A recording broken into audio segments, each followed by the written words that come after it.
universo era denso e quente. Após bilhões de anos houve a expansão e de repente a Terra esfriou. Os autótrofos surgiram, neandertais, ferramentas, a muralha da China, matemática, ciências, história e o mistério que começou com o Big Bang. Olá, eu sou o Carlos Cerosini. Eu vou trabalhar com vocês, dar uma revisada, na verdade, nos conceitos de eletrostática. Nessa primeira aula a gente vai falar sobre cargas elétricas e sobre força elétrica, que é a lei de Coulomb, certo? Como eu comentei já anteriormente, e como vocês já devem ter visto, a matéria ela é composta por átomos, certo? Esses átomos eles são compostos basicamente, principalmente por prótons, elétrons e nêutrons, certo? Os prótons e os nêutrons eles ficam no núcleo e os elétrons eles ficam em órbita nas camadas eletrônicas, certo? Na chamada eletrosfera, nos níveis de energia. Os elétrons eles são partículas que a gente pode dizer que eles são partículas móveis, ou seja, porque eles podem passar de uma camada para outra e podem passar inclusive para outros corpos, certo? Esse é o princípio básico da eletrostática e da eletricidade, da eletrodinâmica, da eletricidade como a gente conhece hoje, certo?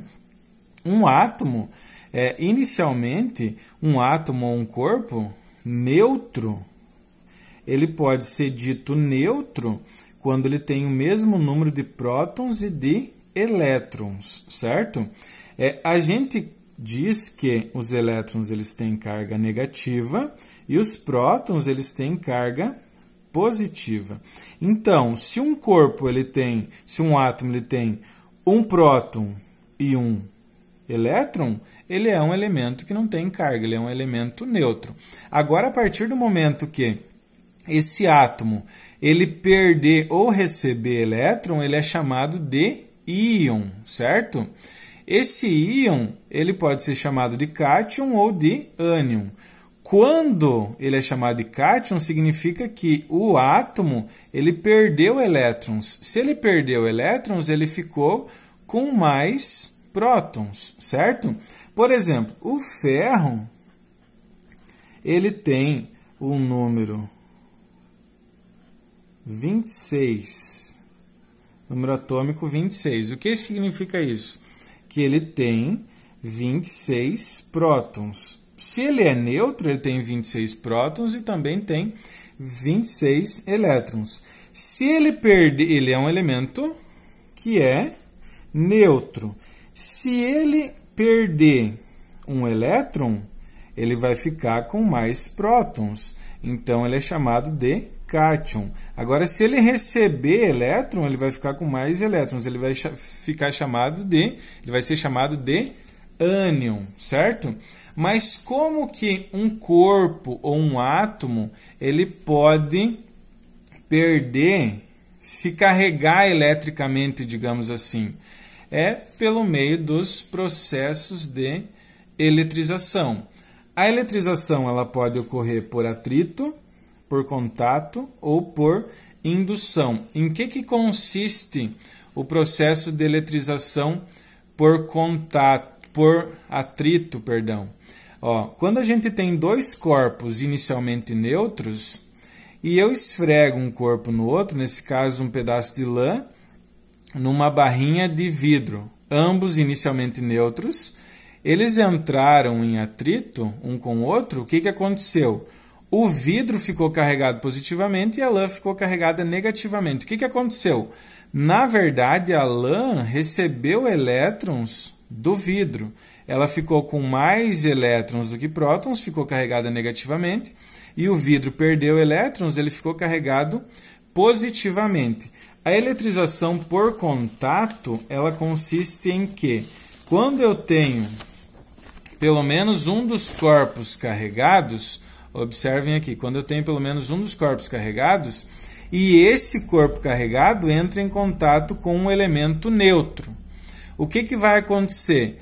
Eles vão dividir essas cargas. Se um átomo ou uma esfera, por exemplo, ela tinha uma carga de 5 Coulomb, por exemplo, e ela entrou em contato com uma esfera de mesmo tamanho, digamos assim, o que vai acontecer? Vão somar essas cargas, 5, a outra era neutra, tinha 0, 5 mais 0, cada uma dividido por 2, que é uma média, elas vão ficar com uma carga de 2,5 coulomb cada uma, certo?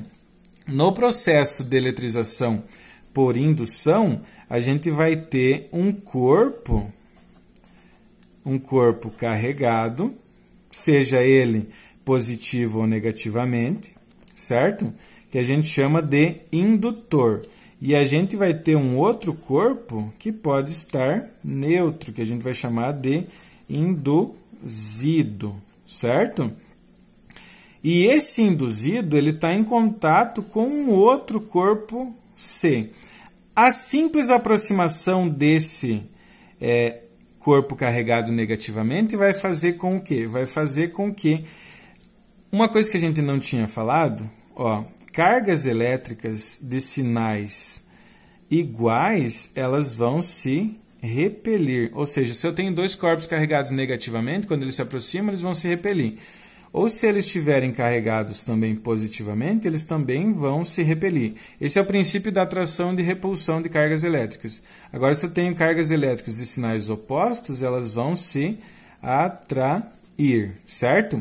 Então, o que acontece? Quando eu aproximo esse indutor aqui, esses elétrons, ele está carregado negativamente, então ele tem excesso de elétrons. Esse daqui tem um próton, um elétron, um próton, um elétron. Ele é um elemento neutro, um próton, um elétron. Quando esses elétrons se aproximam aqui, o que vai acontecer? Uma força de repulsão. E alguns desses elétrons vão ser empurrados, digamos assim, para o outro corpo que está ali. Então, depois desse contato, esse induzido aqui, ele vai ficar com mais prótons do que elétrons. Isso chama-se de processo de eletrização por indução, certo? A quantidade de carga elétrica de um corpo, ela pode ser calculada. Como é que a gente vai calcular a quantidade de carga elétrica de um corpo? Vou mostrar aqui para vocês. A quantidade de carga elétrica de um corpo é Q igual mais ou menos N vezes Z. O que é o N? O N é o número de elétrons em falta ou em excesso em um corpo. Porque vocês sabem que um corpo que tem mesmo número de prótons e de elétrons, ele é um elemento neutro. Então, por isso, mais ou menos. Porque se ele tem excesso de elétrons, a carga vai ser negativa. Se ele tem falta de elétrons, a carga vai ser positiva. E o E é a carga elementar, é esse valor de 1,6 vezes 10 na menos 19 coulomb, certo? A carga elementar, ela se refere ao quê? A carga de um próton ou de um elétron. Um próton, ele é um elemento que é bem maior, aproximadamente 2.000 vezes maior do que um elétron, certo? São partículas extremamente pequenas, como a gente já mencionou. Um próton tem uma carga positiva de 1,6 vezes 10 a menos 19 e um elétron tem uma carga negativa de 1,6 vezes 10 a menos 19. Por isso que se eu tenho um próton e um elétron, se eu somar vai dar 0. Eu vou ter um corpo neutro. Aqui eu coloquei um exemplo para vocês, para a gente resolver. Um corpo inicialmente neutro. Se ele era neutro, ele tinha o mesmo número de prótons e de elétrons. Perde 5 vezes 10 na 14 elétrons. Se ele perdeu elétrons, ele vai ficar carregado positivamente. Aqui disse o seguinte: determine o sinal e a carga elétrica do corpo. Bom, o sinal da carga vai ser positivo ou negativo. Se ele perdeu elétrons, ele vai ficar carregado positivamente, certo? Para a gente calcular essa carga, a gente vai fazer N vezes E. Por que eu coloquei positivo? Porque o sinal é positivo. Ele perdeu elétrons, então ele ficou carregado positivamente. O N é esse número de elétrons, 5 vezes 10 na 14, o número de elétrons em falta, nesse caso, vezes o E, que é um valor constante, 1,6 vezes 10 na menos 19, que é igual Ó, a gente observa que eu tenho uma multiplicação de bases iguais. Ambos os fatores estão escritos na base 10. Então, o que a gente faz? Na multiplicação de bases iguais, a gente soma os expoentes. 5 vezes 1,6 é 8. 8 vezes 10 em que expoente? 14 mais menos 19. Quanto é que dá? É menos 5. Então, a quantidade de carga é 8 vezes 10 na menos 5 coulomb, a carga desse corpo, certo?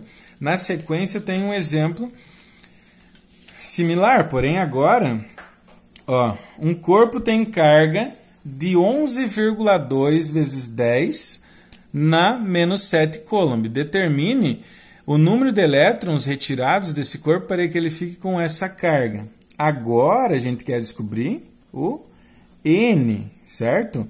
A carga a gente tem que é 11,2 vezes 10 na menos 7 coulomb.